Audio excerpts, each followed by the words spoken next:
when there's a good news, bad news situation, I'm a bad news first guy. I like to close with the good news. So that's why I want to start with the birthright citizenship case. And I got plenty to say about this. This is classic John Roberts. I know everyone's ripping Amy Coney Barrett, I think rightfully so. Kavanaugh, to a lesser extent. This is just vintage John Roberts bullshit, where you ignore the law, you ignore the history, and you write some flowery nonsense as though if you're poetic, it makes you right.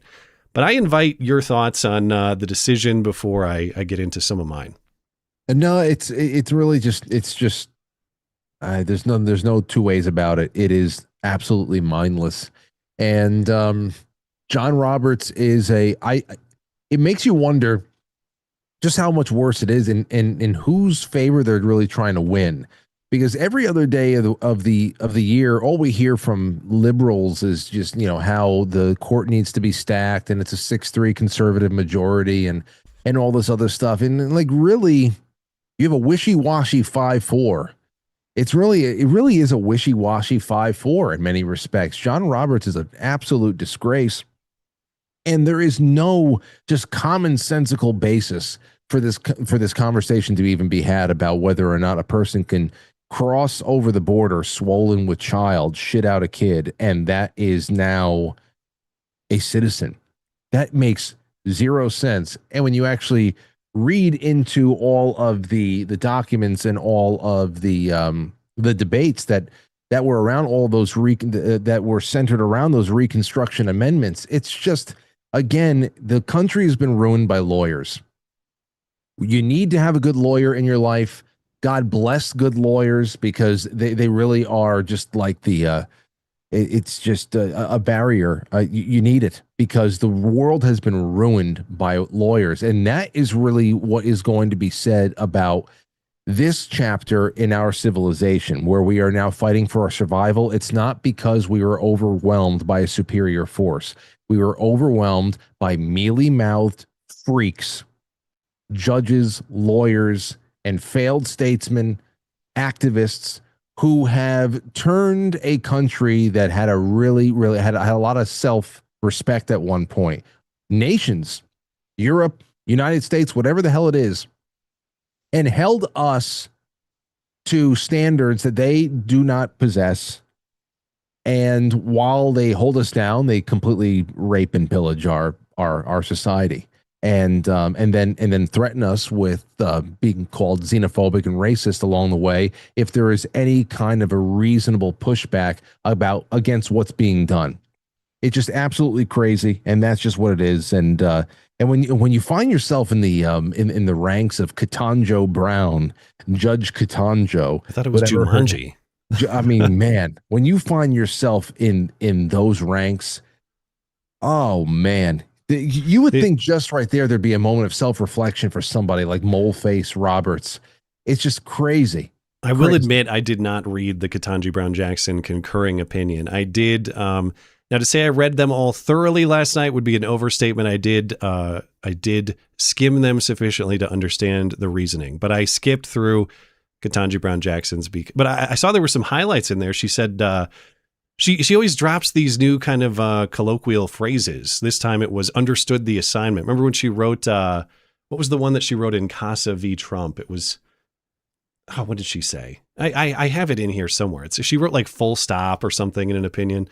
No, it was, she wrote wait for it. That's right. This was a Trump v. Casa last year. She wrote ellipses, wait for it, ellipses, as though she's doing meme design or something. Anyway, she had understood the assignment in this one, but getting out ahead of myself here, what I want to emphasize and allow you to consider, Frank, this holding, now the outcome in this case that Trump's executive order restricting birthright citizenship and excluding the children of illegal immigrants and or temporary visitors, I think that was pretty well expected. I'm not surprised by that, but it is fair to say that this holding from John Roberts and the majority is the worst possible holding. Now, if they went with the Kavanaugh route, you could have had something narrower. Kavanaugh's opinion was, well, Congress holds the right to define the terms of the 14th Amendment under Section 5 of that amendment. The president can't really rewrite the terms himself, so the executive order doesn't fly for that reason. But we're not going to talk about, say, the merits of birthright citizenship. We're going to leave that in its congressional domain where it belongs. They didn't do that. This holding is now Supreme Court precedent. And it's very clear, not that Supreme Court precedent can't ever be overturned, but of course it's not easy to do. Children born in the United States to parents unlawfully, not just here on temporary terms, but unlawfully, the person who just ran across the border yesterday, like you're talking about, are subject to the jurisdiction of the United States and citizens at birth under the 14th Amendment Citizenship Clause. No. So that, we talk about Wong Kim Ark and some of these other cases that have touched on this issue in the past. We have never had this holding from the Supreme Court that, yes, if you're an illegal immigrant who's pregnant and showed up yesterday, your baby, under the air quotes correct understanding of the 14th Amendment, is a citizen of the United States. So you got the worst possible holding. And if there's anything worse than the holding, it's John Roberts' reasoning. But before I get into that, invite your thoughts on what is now the Supreme Court precedent on this issue. Yeah, I often ask this question of friends of mine who are really deeper into constitutional law when it comes to the nature of the court, like the whole number nine, that 9 justices. That's nothing. That's just something that was voted on. There's really just a Chief Justice of the United States. That's the Supreme Court in its original intent. But you can do whatever you will. Congress can do whatever they want with that. How it's going to be configured and everything else like that. And the other thing that there is these are just opinions. And this is where it really starts getting strange to me about why do we even have courts? I understand, I'm not, there's got to be some kind of arbiter.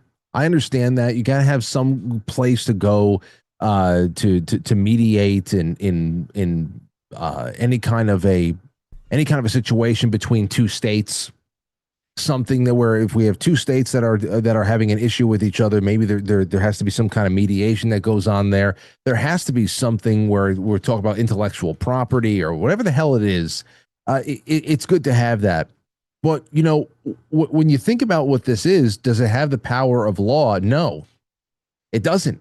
It doesn't. There are opinions that can and in many ways should be ignored. And then you say, well, if you can and should be ignored, why do you have a court at all?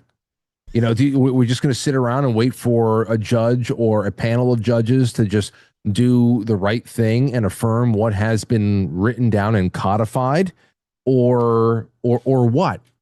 Or we wait for them to pass something that we don't like, that for either through our own bias or through what is just affirmed through the legal process that it's not right. And then you just say, well, to hell with you anyway. We're doing it anyway. Yeah.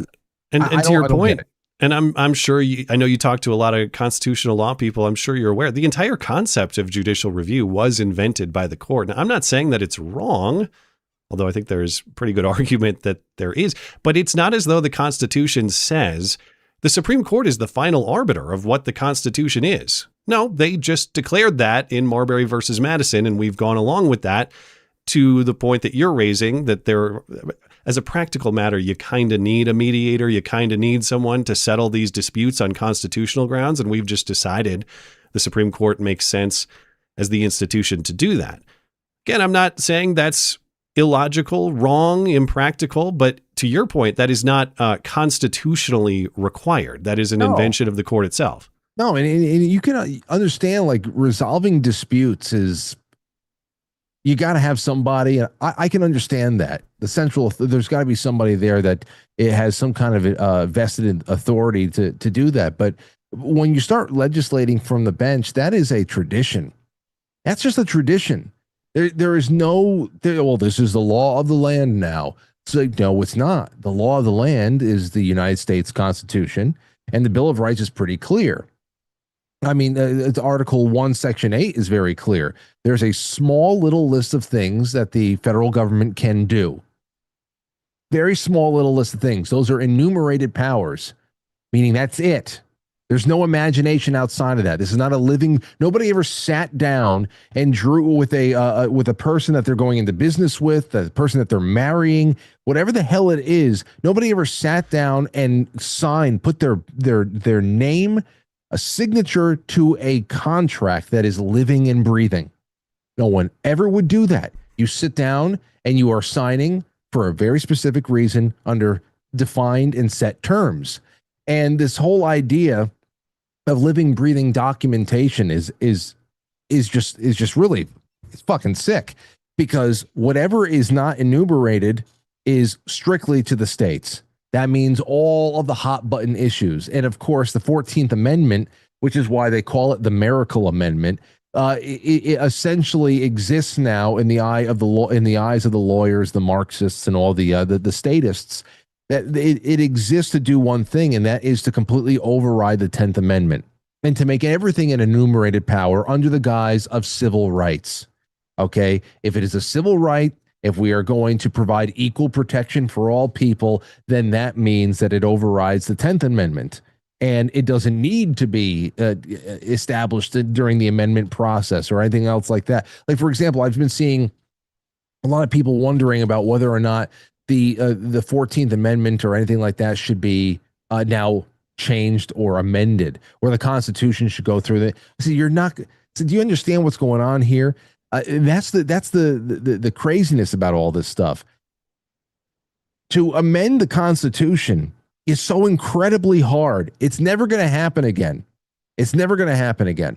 I don't know what they could possibly do to pull together not only the super majorities, but the political will just within caucuses like Republicans. You can't even get them to come together and agree that it would be good to get people to show an ID when they vote in an election, even though now that they have affirmed that anybody with a heartbeat can come and vote here. To your point, even if you get that amendment ratified, when we've granted the premise that judges can just invent the meaning they wish to be in there, who's to say that amendment's going to hold? That amendment could be as clearly written as possible. It'll become magical the next time the Supreme Court wants it to be magical. Yeah. The real question is, does the Constitution need to be amended because we are engaging in this game of precedent? Like, do we need to go through the process of not only getting 2/3 of the Congress, but then having to get 3/4 of all the state legislatures to sign on for this to be able to change something that has no basis in constitutional law? It is an opinion of a court. I mean, if you just follow the letter of the law, there's nothing, like, for example, the War Powers Act. They're like, we need to make a little bit of a change to the War Powers Act. Oh, really? I mean, I think that I think what I've ascertained is that I guess it would have to just go down that way. The War Powers Act is completely illegal. You can't deploy the military. You can't go attack anybody unless you have a declaration of war. You can't do it. So everybody, whenever an unpopular president comes in, they're like, we need to limit his ability to make war whenever he wants. And it's like, well, I mean, you're the Congress. That was always your responsibility. And everybody at home who doesn't know their ass from their elbow, because they don't teach it in school, they teach about is segregated water fountains in school. That's all anybody ever knows about. They think that, oh, yeah, we need to limit the president's ability to make war. Well, he never had any ability to make war. Never. Everything that we reference, all the precedent we reference, all the laws that were passed that we reference, all of it is like null and void. It has no existence. And we just pretend like things that are actually well documented aren't well documented. And I don't want to run out of time without getting a little bit more into Robert's opinion, because I got to get your reaction to some of the, when I say classic John Roberts bullshit, this is what I mean, where he's just going to dismiss the law, dismiss the history, dismiss the intent from the people who wrote the law, write a bunch of flowery crap, and act like the flowery crap justifies him. Okay. He writes, considering again, this entire dispute revolves around what the meaning of subject to the jurisdiction thereof in the 14th Amendment is. It's not just anybody born here. It's people born here and subject to the jurisdiction thereof who are citizens. So that must mean something. What does that mean? The competing theories are mere presence here, which doesn't make sense even from a linguistic standpoint, because that would just be a duplication. People who are born here and are also here. I don't think that was the intent of the writing. but it's not the intent clearly when you look at the historical context. And Roberts is just going to say there's scant evidence for this dramatically revisionist view. Now, he's talking about the concept that subject to the jurisdiction thereof has some component of allegiance and or domicile, which the dissent gets into, where you live or to what government you owe your allegiance. Yeah. Scant evidence. Okay, he closes. This is the flowery bullshit I'm talking about. Meanwhile, it's the only explanation. Right. It doesn't make sense like in a common sense way without that ingredient. But this is the flowery bullshit I'm talking about. He closes at the end of his opinion. Citizenship then and now was the right to have rights, to freely participate in our political community. The framers of the 14th Amendment extended that promise to every freeborn person in the land. That's incorrect. You just made that up. Okay. I know that you took that from Trumbull there. Okay, every free person born in this land. He took that from Senator Trumbull, but he's going to say scant evidence and ignore all the actual statements from the people who wrote the 14th Amendment and its predecessor in Congress, the Civil Rights Act. And I'll be quick because I know I'm going on and on here. But how do we know that the people who wrote the amendment and wrote the law that came before it meant subject to the jurisdiction thereof to mean something more than physical presence? Because they said so. Okay, number one, because they wrote that Civil Rights Act prior, and they used the phrase not subject to any foreign power. Then the same Congress in the same session passed the 14th Amendment. Did they do a 180 and say, actually, we meant the complete opposite? Or, as is explained in the dissents, did they consolidate some language that was relevant to Indian tribes and arrive on this language to capture more within it? But when I say what they said, okay, Senator Howard, who actually introduced the 14th Amendment in Congress, said, we're not even really going to debate what the citizenship clause that we're borrowing from the Civil Rights Act really means, because everyone knows the question of citizenship is so settled as not to need any further elucidation. What did he add to that? The citizenship clause would not, of course, include persons born in the United States who are foreigners, aliens, who belong to the families of ambassadors or foreign ministers. Then you got Trumbull. Again, this is the guy that Roberts is citing in his flowery bullshit end on his opinion. This is Senator Lyman Trumbull of Illinois at the time, who, again, author of the Citizenship Clause in the Civil Rights Act that preceded the 14th Amendment. What do we mean by subject to the jurisdiction of the United States? Not owing allegiance to anybody else. That is what it means. And Roberts is going to tell us scant evidence. We have to go back to infer things from English common law, even though the people, which I know is standard practice. All right. I'm not saying that is an irrelevant thing to do when you're trying to ascertain the meaning of the law. But when you're trying to understand the meaning of the law, when you have someone, the guy who wrote it saying, this is what it means, that's a pretty solid statement on the intent, I would think. Well, man, that's why I was saying, if anybody out there wants to read the Federalist Papers and all of the logs of the debates during the constitutional conventions, every clause had voluminous there's just no, he's talking about scant evidence. There is an embarrassment of riches when it comes to the people who were there writing and debating the laws, making sure that there is no two ways about what was meant by every syllable that was chosen. Every syllable that was chosen, and every generation since then has done nothing but work tirelessly to bury original intent and bury any kind of context for what American law is based on. And it's just the way it is. It's just the way it is. And that's why it's so depressing sometimes, especially I feel like this is such a, psychologically planned thing going into Independence Day weekend, when American natives are just absolutely just battered by this onslaught. And what is this going to do? This is just going to make more pregnant foreigners come over here and shit a kid out. And that's it. Here's your social security number. And then let the chain migration begin. Mom, Dad, we can't send you home, can we? We can't send mom and dad home when their newborn baby boy is now an American citizen. That would be cruel and unusual. In fact, let's go get the abuelas to come back. It's so outside of anything that is commonsensical. But there's a subset of the population. I don't know how large it is, but they are definitely loud, squeaky, and insane, who know this flies in the face of anything that is decent and commonsensical. But they are playing mainly a racial game. This is a battle of civilizations, and this overwhelming of America and this changing of America by force is part of what they have been taught by the same kind of Marxists that are running our country, is a form of some final form of penance that white Europeans are now paying for. What I would say is just making the world a better place.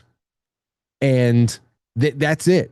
There's nobody out there who's being honest with themselves, knows that this would be a good thing for a host nation to have hanging over them as their official policy for dealing with pregnant foreigners and squatters. That would be is insane proposition right there. But at the same time, if you stand to make away with it, if this is advantageous to you, the foreigner and nobody else, you're going to take it. You're going to laugh at us. You're going to taunt us. And that's what this is. It's a giant taunt. And John Roberts and his stupid fucking mole should be sent to the Arctic, along with Amy Coney Barrett and all their sent to the Arctic. That's what I want them to populate the Arctic. I want them to be the first illegal immigrants in the Arctic Circle. That's what I want. I want them to be there. At least their children will have Arctic citizenship. I don't know. I guess they're too old to have kids themselves, but whatever. Frank, before I let you go, because we're near the bottom of the hour, as I said, it's a very pessimistic case. I think it's legally wrong and hugely consequential for the country, and I would encourage people who are interested in it, read Alito's opinion. Thomas's opinion is like 80 years long, and I actually agree with it, but man, he goes into all the detail. Alito is a little more concise with, I think, the relevant understanding of the amendment, of its history, and with concern for the consequences. And I know that the Supreme Court is not supposed to be concerned with the consequences, but the fact of the matter is this one will be consequential until it is undone, and hopefully one day it will be. But I don't want to enter the 4th of July holiday, particularly the 250th birthday weekend, with pessimism. And I'm not going to be discouraged by this crap Supreme Court decision. It does suck to have this codified, or to have this formalized as a Supreme Court precedent now, but it is kind of the status quo we've been operating with for a long time, wrongly. But Frank, before I let you go, I want some party spirit for the weekend. I want some rah American patriotism. Can you fire me up? Can I? Yeah. Well, I guess I shouldn't lead you to. How are you feeling going into this 4th of July? I'm always keeping in mind, and we were just talking about this on my show, how no matter how beat up we get, there are certain things that we are predisposed to. And I think that Western civilization is predisposed to greatness. It is manifest destiny. And if you think about the resources that has been marshaled so far to try to tear the civilization apart and to turn our brains into scrambled eggs, you think about everything that has been spent to try to make things worse for us. The second that they take their foot off the gas, nature starts correcting itself again.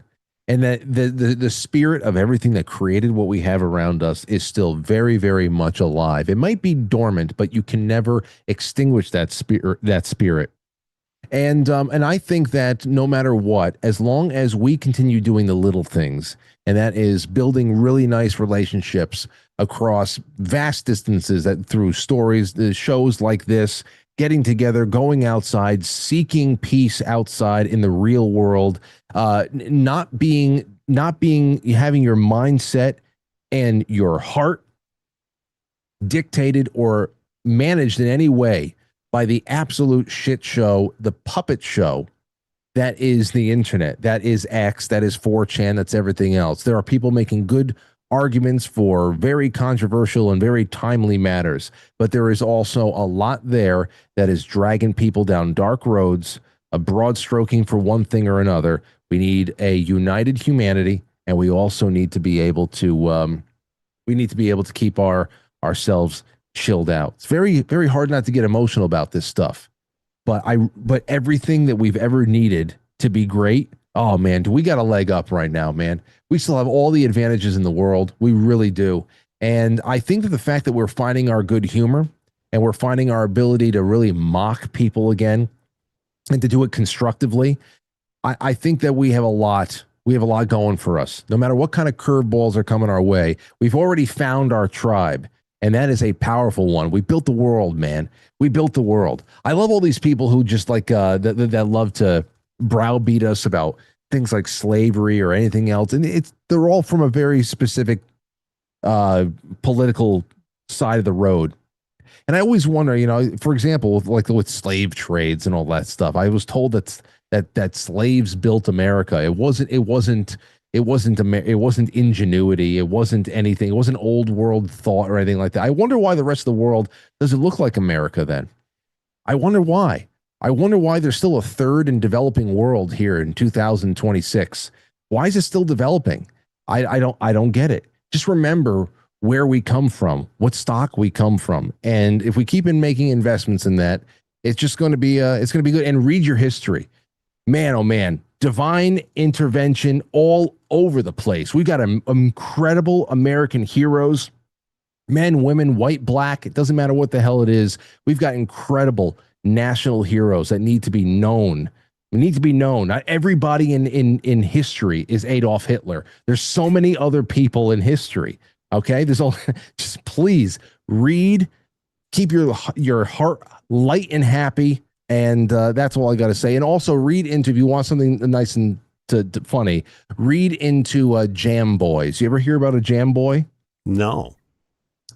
I sent you a link before. I thought it really, apparently it's like mythological at this point. I don't know if it's for real, but I just thought it was so funny. I wanted to give it to you because I think it has the ability to create some sort of an inside joke with your audience. I can see you guys really taking to this meme of the Indian Jam Boy. Okay. It's an English colonial meme. I want you to check it out at some point. Okay. I'll do it when the show's over tonight. But well said, my friend. I am not going to allow dissatisfaction with current government officials to obscure or cloud my appreciation for the principles, the eternal truths that built this country and the people who built this country and everything they have built for my family and your family. I'll be damned if I get through this weekend without complete and total enthusiasm for the truth and the achievement that all of that is. And I appreciate you helping me remember what's important going into this very important weekend.